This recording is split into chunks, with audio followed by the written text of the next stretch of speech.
Les amis, bienvenue, j'espère que vous allez tous très bien, très content de vous retrouver pour cette nouvelle vidéo. Et pour parler d'Ousmane Dembélé au Paris Saint-Germain, c'est un truc qui vient de sortir, qui vient de tomber. Ousmane Dembélé, tout proche de signer au PSG, sa clause libératoire est de 50 millions d'euros jusqu'au 31 juillet, ça arrive très vite. Dembélé est séduit par le projet et devrait, sauf énorme contretemps, bien rejoindre le Paris Saint-Germain. C'est une information Fabrice Hawkins et Santi JFM confirme. Ousmane Dembélé va signer au PSG. Paris va lever sa clause libératoire. Contrat de 5 ans, visite médicale qui devrait avoir lieu à Los Angeles. Alors, c'est une info qui n'est pas encore, je dirais, 100% établie, fiable. Je ne sais pas si on peut totalement 100% y croire. Je dirais qu'il y a de bonnes chances. Il y a pas mal de gens qui se sont mouillés. Même Fabrizio Romano dit qu'effectivement, des contacts ont été activés par le Paris Saint-Germain. Sa clause libératoire, il confirme, est effectivement de 50 millions jusqu'au 31 juillet. Rien n'est fait pour l'instant. La position de Dembélé sera cruciale. De toute manière, on va le savoir très vite parce que cette clause libératoire, elle arrive à expiration lundi. Si ça devait effectivement se faire, voici en gros ce que j'en pense. Ousmane Dembélé à Paris, moi quand j'ai appris le truc là, il y a quelques minutes, ma première réaction c'était... un peu déçu. Alors, je suis ni supporter du Barça, ni supporter du Paris Saint-Germain, mais je suis supporter de l'OL, mais je souhaite le meilleur du PSG en Coupe d'Europe. J'ai envie que le PSG sorte enfin de son marasme, etc. Donc, je suis plutôt, je vais dire, sympathisant du Paris Saint-Germain. J'ai envie qu'il fasse les bons choix sur cet été. Et bon, Dembélé, je sais pas, le premier truc qui me vient en tête, évidemment, c'est les blessures. C'est un gars qui est tellement fragile physiquement. Est-ce que le PSG a besoin d'un autre gars quand on pense à Neymar, quand on pense à Lucas Hernandez, même qui a été signé, bonne prise, mais voilà, un gars qui est régulièrement absent, même Nuno Mendes malheureusement. Bon, il y a trop de joueurs déjà fragiles dans l'effectif du Paris Saint-Germain et Ousmane Dembélé, ce serait peut-être le pire de tous. J'ai compté sur les dernières saisons au Barça là, il a raté 119 matchs à cause de blessures, aucune saison à plus de 3000 minutes dans toute sa carrière. Et la dernière, elle est toute récente. La dernière, c'était du 29 janvier au 28 avril. C'était sur la fin de saison dernière. 3 mois de compétition ratés. Toujours à l'ischio. En plus, très souvent, ces blessures persistantes, cette fragilité persistante aux ischio-jambiers. Donc, c'est inquiétant. Il y a un vrai problème physique avec Ousmane Dembélé. Et la Ligue 1 en plus, on sait que c'est pas le championnat qui t'épargne le plus physiquement. Bon. Ça, c'est un petit truc. Le professionnalisme, alors c'est un peu le... Voilà, où est la vérité entre ces deux images, entre le fameux Dembélé qui arrive en retard à l'entraînement. C'était pas des gros problèmes professionnels, mais un petit manque de professionnalisme. En même temps, apparemment, récemment, ça va mieux. La narrative, c'est depuis le mariage, il est devenu quelqu'un de plus mature et maintenant, c'est OK, il a remis sa vie sur ses rails. Bon, dur de juger sans connaître la personne, mais c'est sûr que, en tout cas, vu de l'extérieur, historiquement, c'est pas le plus grand pro. Peut-être que ça a changé récemment, on va lui accorder le bénéfice du doute, j'ai toujours envie de donner de secondes chances aux gens en général, mais on va dire vu le contexte parisien de professionnalisme un peu douteux sur les dernières saisons, idéalement moi j'aimerais des gars qui arrivent et qui sont des professionnels certains et plus que des personnes qui sont redevenues un peu matures, des gars qui arrivent, qui sont des guerriers, qui arrivent avec une toute autre mentalité, pas forcément des gars où tu te dis ça va récemment il est devenu un peu plus calme, j'aimerais peut-être plus que ça. Surtout vu le contexte du PSG, vu ce vestiaire qui n'est pas toujours le plus pro en général. Peut-être la motivation à Paris, elle est difficile à chercher aussi. Tu sais que tu n'as pas besoin d'être à 110%, ne serait-ce que pour gagner le titre national la plupart du temps. Ça aussi, ça impacte régulièrement la motivation. Donc forcément, c'est une petite interrogation. Est-ce qu'avec Ousmane Dembélé, le PSG prend pas un gars de plus dans ce mauvais sens qui est pris depuis plusieurs saisons maintenant? Bon, ok. Et enfin, l'autre point négatif, alors ça a suscité quelques discussions sur Twitter, donc je vais vous donner mon avis. 26 ans, est-ce que c'est jeune? Est-ce que c'est vieux?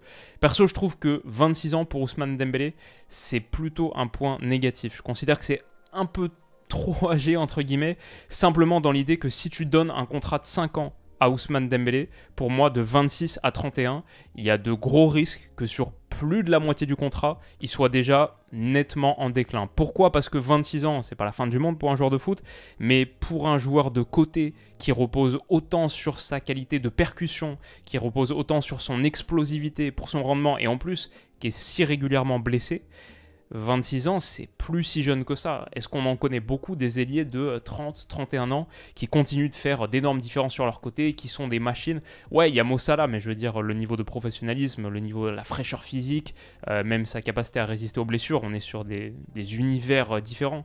Il y a des contre-exemples, c'est sûr, il y a des contre-exemples, mais un gars comme Ousmane Dembélé, avec son passif de blessures, c'est aussi un gars qui a commencé sa carrière très jeune. Donc 26 ans pour lui, c'est pas 26 ans comme pour n'importe quel autre gars. Il a déjà 8, peut-être 9, je dirais 8 ans minimum de foot pro dans les jambes. Donc, dans le corps. Ouais, ça m'inquiète un peu. Bon, nonobstant tout ça, on va dire 26 ans, ça veut dire aussi la plupart du temps que tu vas plus progresser. En général, bah, tu peux progresser peut-être sur la prise de décision, un petit peu peut-être la vision, ou en tout cas, tu repères un petit peu mieux les motifs, notamment dans le dernier tiers. Tu prends de meilleures décisions peut-être, mais en général, il n'y a pas de grosse progression à attendre d'un gars de 26 ans. Donc le produit qu'on voit avec Ousmane Dembélé, c'est le produit fini. Ce qui n'est pas un mauvais produit, hein, c'est pas un mauvais produit du tout, mais c'est pas comme quand tu prends un gars de 21-22 ans où tu dis, ah, et en plus derrière, peut-être qu'on a qu'effleuré son niveau max, peut-être qu'il va nous montrer encore de belles choses et progresser à Paris. Il n'y a pas beaucoup de joueurs en plus qui ont beaucoup progressé à Paris sur la dernière saison. Donc voilà, un petit danger je pense quand même autour de l'âge, même si 26 ans c'est pas rédhibitoire non plus. Je le mettrai quand même dans la catégorie point négatif plutôt que point positif. Alors, il y a quand même des points positifs. Je vais dire que quand je vois ce transfert, initialement, je suis un peu sceptique. Et après, je me dis, ouais, mais c'est quoi le secteur offensif du PSG? Genre juste là, le match de préparation qu'ils ont joué au Japon, seul joueur offensif, bah, Asensio et Ekitike. Avec toute la situation Kylian Mbappé, on ne sait pas si on pourra compter sur lui. On ne sait pas si le PSG pourra compter sur lui sur la saison qui arrive. Avec Neymar physiquement, c'est un peu la même chose. Est-ce que tu peux vraiment avoir 8-9 mois de compétition de Neymar? Pour 50 millions d'euros, je comprends la tentation, vu le désert du secteur offensif du PSG, alors qu'on est fin juillet, hein, on est fin juillet. Pour 50 millions d'euros, je comprends la tentation. Effectivement, ça peut commencer à ressembler plutôt à un bon coup. C'est pas tous les jours que tu as la possibilité de faire jouer un gars, de faire venir un gars de la qualité, si tout se passe bien, d'Ousmane Dembélé, pour 50, avec en plus une situation offensive assez compliquée. Ça te permet peut-être de résister un petit peu plus à la situation Kylian Mbappé, peut-être en fin de mercato, quand le Real fait sa dernière offre, tu es moins obligé d'accepter celle de 50 millions, et tu peux la faire grimper à 100, parce que tu as quand même un renfort offensif supplémentaire. Peut-être que ça te protège aussi un petit peu de cette manière, même dans les négociations qui vont arriver. Je pense que voilà, le flou autour de la situation Kylian Mbappé, ça incentivise encore plus le Paris Saint-Germain, ça lui donne intérêt encore plus à se renforcer un peu en amont de cette grande décision. Bon, puis après, Ousmane Dembélé, c'est un bon joueur. Voilà, c'est sur le papier, c'est sûr, c'est un bon joueur. On a juste à regarder ses stats avancées. On connaît toutes ses qualités dans le dernier tiers, surtout à la création, à l'élimination. Possession progressive, 7,90 par match, il est top 1% en Europe. On en avait fait une vidéo il y a quelques mois, le joueur le plus percutant en Europe, il me semble, c'est si on combinait possession progressive et peut-être centre de qualité dans le dernier tiers. Dribble réussi, touche dans la surface de réparation offensive, passe progressive reçue, passe progressive en général, même les passes décisives, quasiment une tous les 2 matchs. Voilà, Ousmane Dembélé, c'est un vrai danger dans le dernier tiers et on imagine que Luis Enrique doit bien l'apprécier. Il doit pouvoir faire quelque chose avec lui et quand il voit son secteur offensif actuel, ouais, c'est attirant et je comprends cette tentation, encore une fois. Maintenant, voilà, le grand dilemme Ousmane Dembélé, c'est un peu la conjonction de ces deux images. C'est un peu la juxtaposition de ces deux images. Oui, il y a les stats avancées qui sont impressionnantes, qui sont de très très bonne facture, c'est un bon gars à prendre, et en même temps, ouais, mais ça c'est quand il est là, parce que le bilan physique, ça c'est des stats par 90 minutes.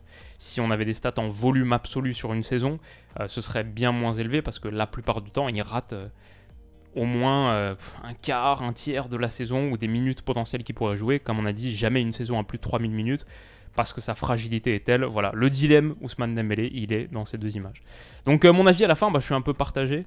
Je vais dire, pour 50 millions, peut-être c'est un bon coup. Maintenant, il faut voir le contrat aussi. Si c'est 50 contrats, encore un gros salaire comme le donne le PSG, bah ouais, je vois clairement un monde où dans 2 saisons, 3 saisons, c'est en fait un gars qui pèse vraiment sur ta masse salariale et dont le PSG cherche à se débarrasser en le vendant, je sais pas, à Galatasaray, bon, en Arabie Saoudite maintenant. On peut imaginer cette situation autour d'un joueur comme Ousmane Dembélé au Paris Saint-Germain. Ça me déçoit peut-être un petit peu, peut-être sur ce que ça signifie autour du PSG. En plus, il me semble qu'il y avait une opportunité de le faire libre l'été dernier, donc pour moi, c'est une opportunité aujourd'hui. Et une opportunité peut-être que le PSG va saisir, mais ça l'est uniquement parce qu'ils ne sont pas très avancés en général. Oui, c'est une opportunité au vu du secteur offensif qui est très léger, mais c'est un problème antécédent que le secteur offensif soit très léger. Il n'y a pas de quoi se réjouir là-dedans, ça c'est un problème. Quand ils ont pris Kang In Lee, j'étais un petit peu emballé, j'avais fait cette vidéo, j'étais un peu emballé parce que peut-être naïvement, je me disais qu'on allait avoir un PSG un petit peu plus scouting, qui accepte de laisser de côté les noms plus établis pour peut-être se pencher sur des profils déjà techniquement des offensifs qui sont agressifs sans ballon, qui pressent et qui pressent beaucoup. Donc ça me plaisait. Et puis pas forcément des gros noms, pas forcément des gars qui ont déjà touché leur gros salaire, qui ont accompli entre guillemets une partie de leur carrière, des gars qui ont plus faim de se forger un nom à eux.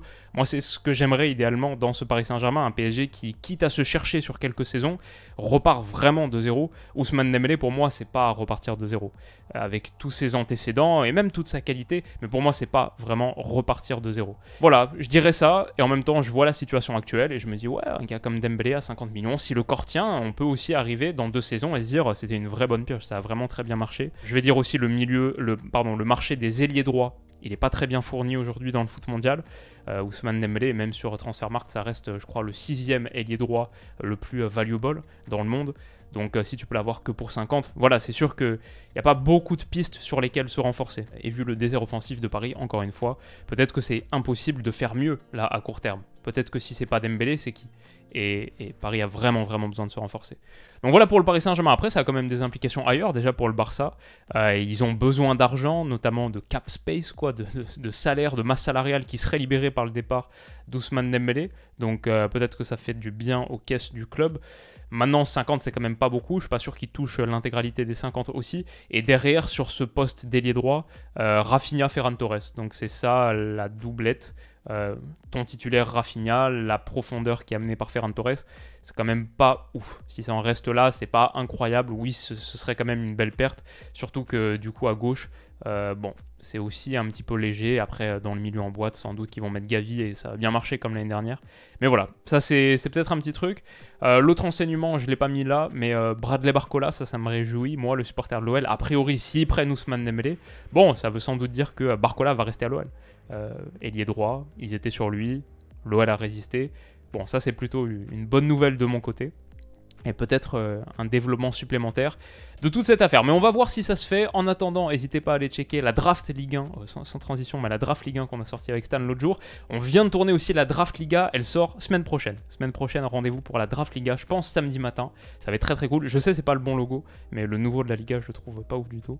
Celui-là claque plus sur la miniature. Donc Draft Liga qui arrive et nouveau concept. Voilà, c'est pour ça le grand flou. Nouveau concept, semaine prochaine, mercredi et je pense, enfin le 1er août. C'est quoi? C'est un mardi? Et peut-être mardi et mercredi, ou mardi et jeudi, 2 des 3 premiers jours d'août, il va y avoir 2 vidéos qui sont nouveaux concepts, que j'ai hâte de vous montrer. Donc rendez-vous pour ça. Les amis, prenez soin de vous. On verra si Ousmane Dembélé au Paris Saint-Germain ça se fait. Ça se trouve démenti dans quelques heures. Mais voilà, même si ça ne se faisait pas, voilà ce que j'en pensais. L'opinion est posée. Donnez-moi la vôtre. Est-ce que c'est un bon coup? Comment est-ce que vous voyez les choses? Dites-moi tout ça en commentaire et on se retrouve très vite pour la suite. Prenez soin de vous. Passez un excellent week-end aussi qui démarre. Et à bientôt. Bisous.